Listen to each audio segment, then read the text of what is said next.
लड़की भाग गई। आपने यह शब्द कहीं ना कहीं अवश्य सुना होगा। लड़की भाग गई या लड़का भाग गया, यह शब्द आपने घर परिवार समाज या किसी मित्र या कहीं स्थान पर अवश्य सुना होगा। इसके दो बुनियादी कारण हैं।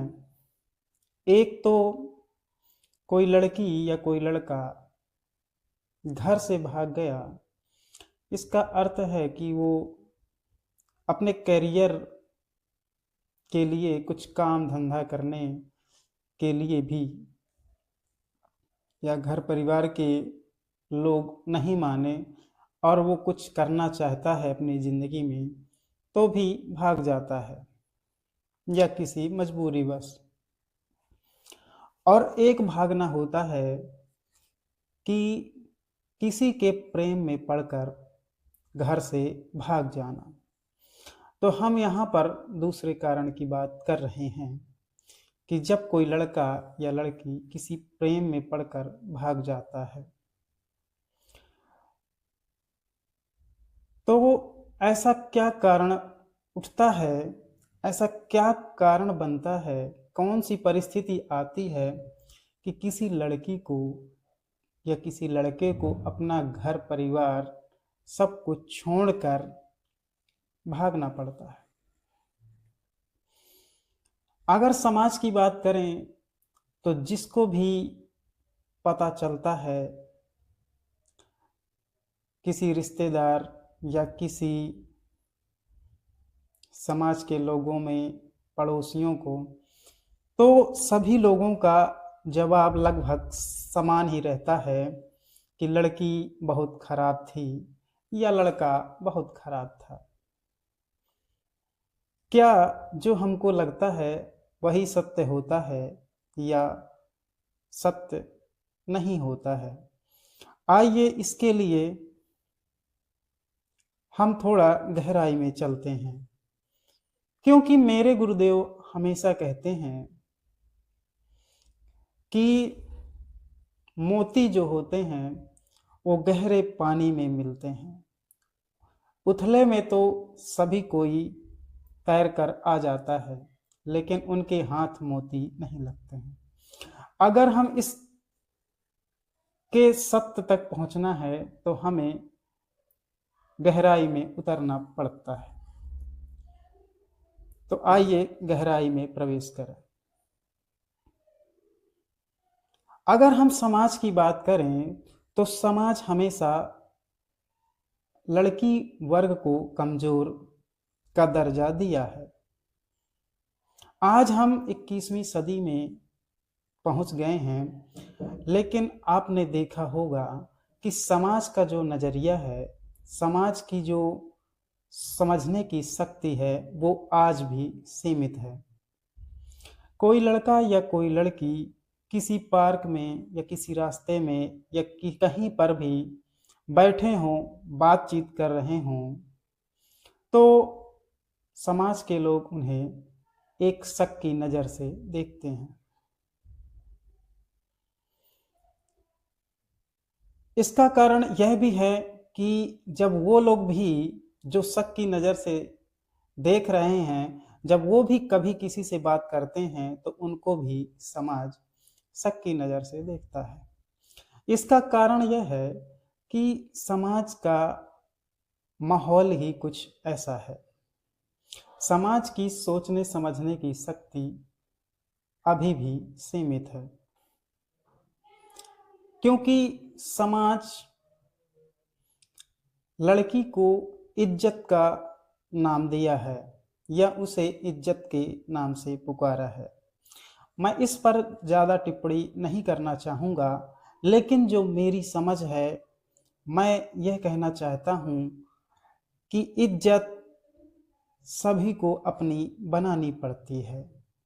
चाहे लड़का हो या लड़की, सभी को अपनी इज्जत बनानी पड़ती है। कोई किसी की इज्जत नहीं हो सकता।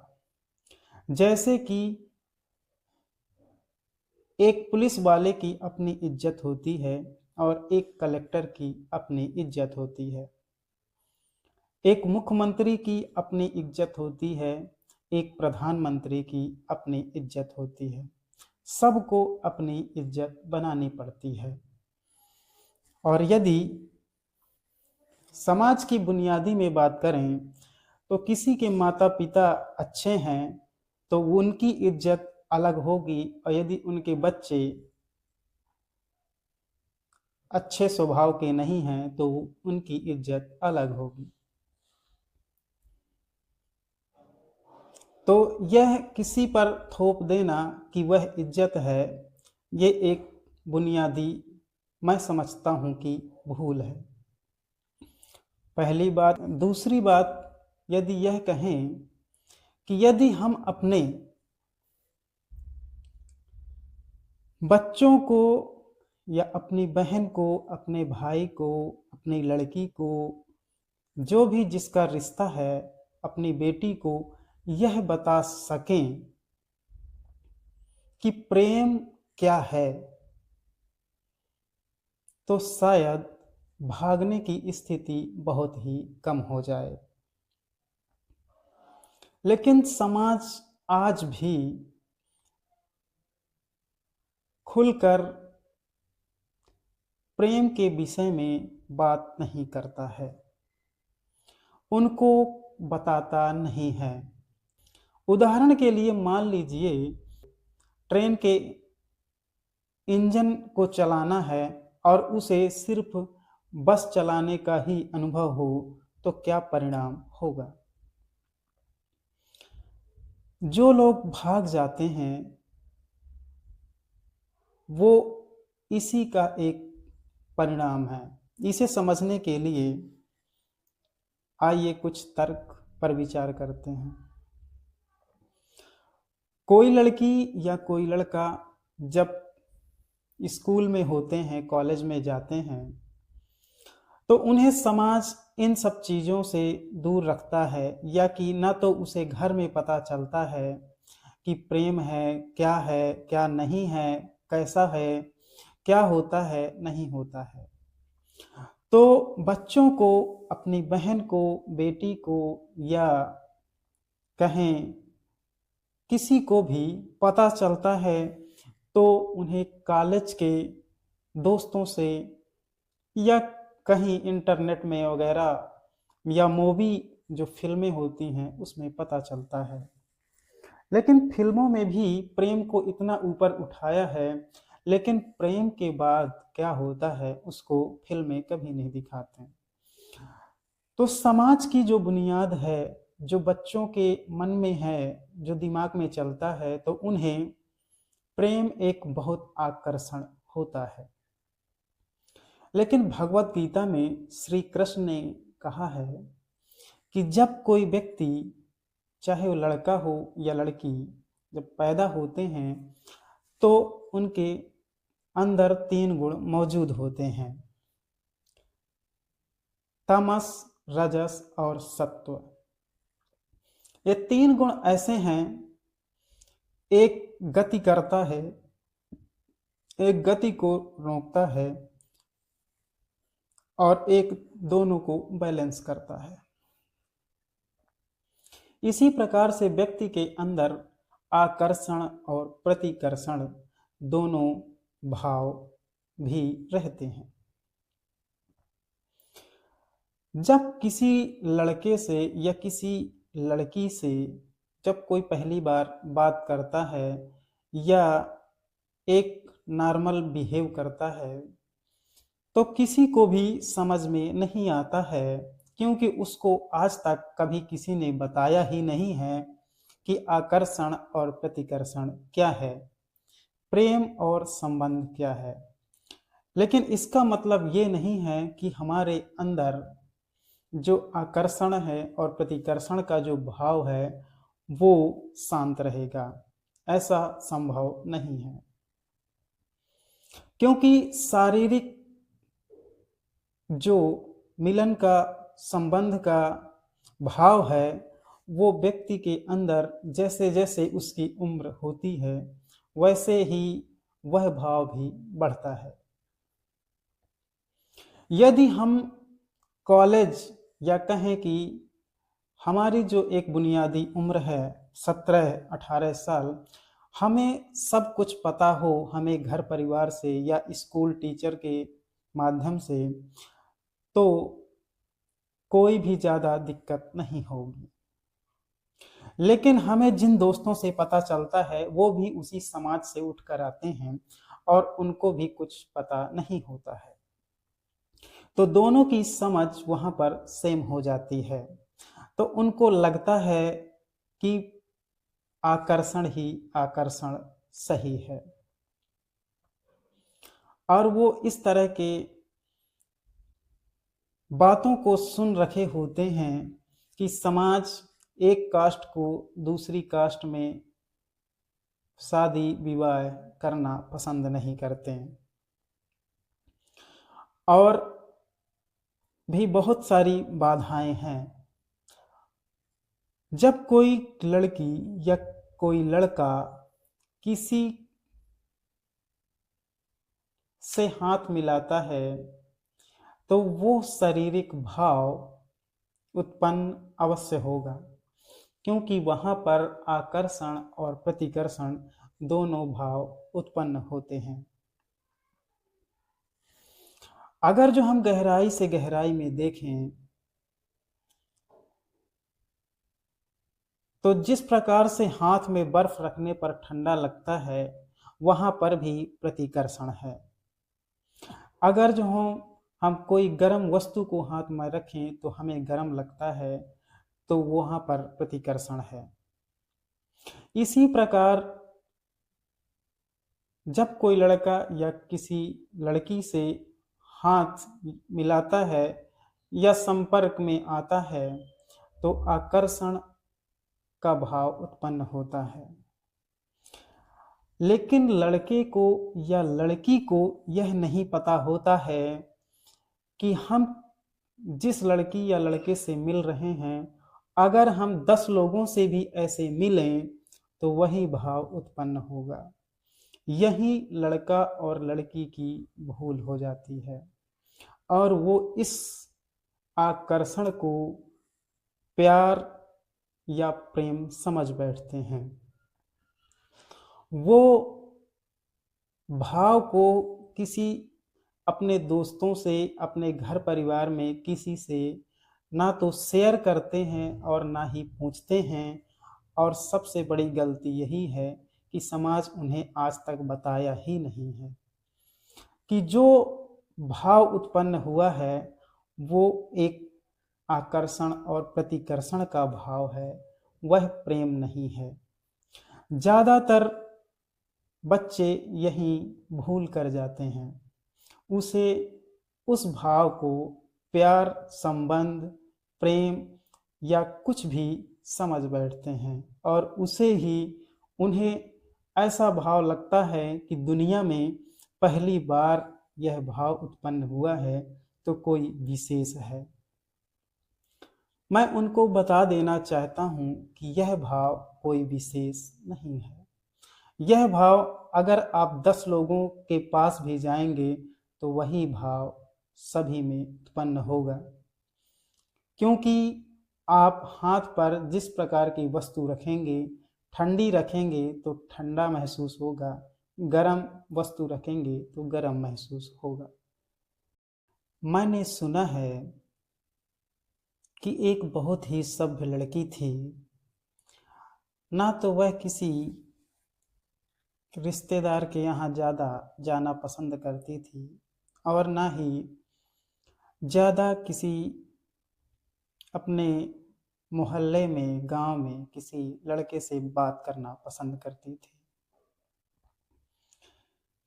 लेकिन एक दिन ऐसा हुआ कि वो किसी एक लड़के से ऐसे नॉर्मल बातचीत करने लगी, फिर उनकी बात फ़ोन में होने लगी, फ़ोन से धीरे धीरे ज़्यादा बात होने लगी और यह नौबत आई कि वो लोग एक दिन शाम को घर से दिल्ली भाग गए। जब सभी लोगों को पता चला तो इतनी सभ्य लड़की जिसका सब लोग उदाहरण देते थे, गांव के लोग, समाज के लोग, कि उसकी लड़की इतनी अच्छी है, ऐसी है, वैसी है, लेकिन सब लोगों के स्वर ही बदल गए।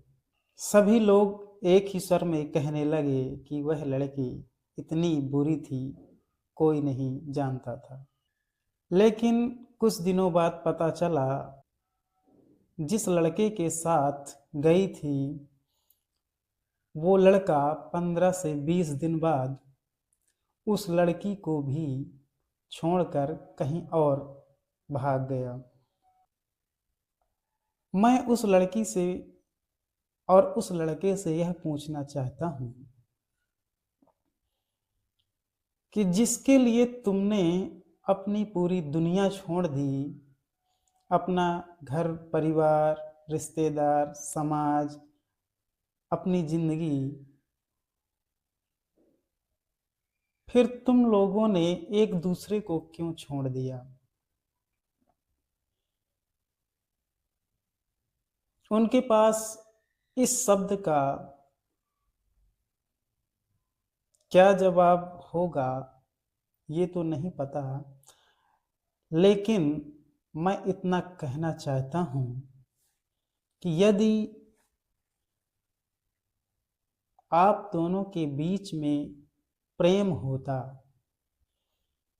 तो कैसी भी स्थिति, कैसी भी परिस्थिति आती, आप लोग कभी एक दूसरे के बिना नहीं रह पाते और ना ही एक दूसरे का कभी साथ छोड़ते। लेकिन गलती आप लोगों की भी नहीं है।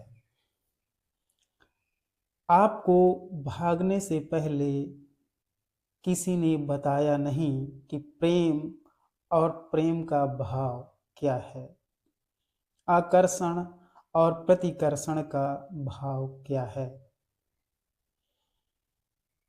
क्योंकि प्रेम का भाव होने पर गलतफहमी हो जाती है कि शायद यही प्रेम है। वो सिर्फ एक शारीरिक आकर्षण है जो आज नहीं तो कल टूट ही जाएगा। जो लोग भाग चुके हैं उनकी हालत आप कभी सुने होंगे कि बेचारे लोग कितनी मुसीबतों से, कितनी मुश्किलों भरे, क्योंकि वो तो ना वापस घर आ सकते हैं और ना ही घर परिवार उनको एक्सेप्ट करता है। वो सिर्फ रो रो कर और अपने को कोसते हुए अपनी जिंदगी को, जो उनकी जिंदगी कितनी हसीन हो सकती थी, एक जरा सी गलती ने सब कुछ, सारी खुशियां छीन ली। मेरा उद्देश्य सिर्फ इतना है, जिन लोगों के सामने ऐसा समय आ जाता है तो वो लोग अपने प्रेम को पहले समझें कि यह प्रेम का भाव है या प्रेम है या आकर्षण का भाव है। अगर जो हम अपनी बहन, अपनी बेटी, अपने जो भी भाई बहन हैं उनको हम बता सकें कि जिसको आपने प्यार समझ बैठा है, प्रेम समझ बैठा है, वह एक आकर्षण और प्रतिकर्षण का भाव है, तो संभावना है कि उनके समझ में आ जाएगा। आप उस भाव को एक नॉर्मल, जैसे बर्फ को हाथ में लेने पर ठंडा लगता है, उसी भाव से उसको लीजिए और अपने जिंदगी में जो आपको कार्य करना है, जो आपको हासिल करना है, उस पर फोकस कीजिए। आपको कुछ अच्छा बनना है और आपको कुछ आगे बढ़ना है तो अपने उस पर फोकस कीजिए। उस भाव को भी एक नॉर्मल दोस्तों की तरह, फ्रेंडली की तरह उसे भी रखिए, क्योंकि वो भाव कहीं ऐसा ना हो कि आपको किसी उलझन में उलझा दे। बहुत बहुत नमस्कार।